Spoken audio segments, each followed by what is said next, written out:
Linda Scarlett. I'm a curator of women's football at the National Football Museum, and Lily Parr is probably one of England's greatest football players. She played mostly in the 1920s and 1930s, although she had a really long career and she didn't retire until 1951.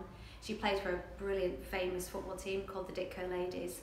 They started playing during World War I, like a lot of women did, because men were off fighting and women were working in factories, and that was often a reason for them to sort of come together and play football. But the Ditko Ladies were the best of that generation of footballers, and she was one of their key players. She was very famous and they played in front of huge crowds.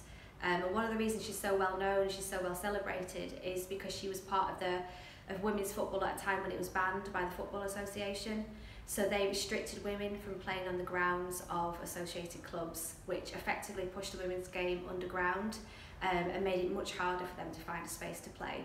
And Lily and all her teammates just defied that ban, and what's so fantastic about the exhibition is that we show that women's football carried on and that she was a real pioneer of pushing women's football forward.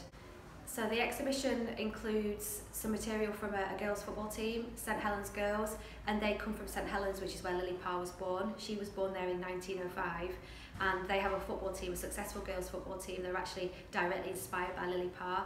They have a football kit that's actually got Lily Parr's face on the badge, and it's also stripes like the Ditko Ladies football kit was. So we've actually included that football kit in the exhibition as well. We just thought it was a really nice way to show how Lily Parr's legacy lives on. We've also commissioned an artist to reinterpret Lily's story for a new generation, and she's worked directly with our collections and with the research that we've done to create this really colourful, really beautiful display that really tells Lily's story without using any objects. You can really get an idea about what Lily Parr achieved and what an amazing person she was.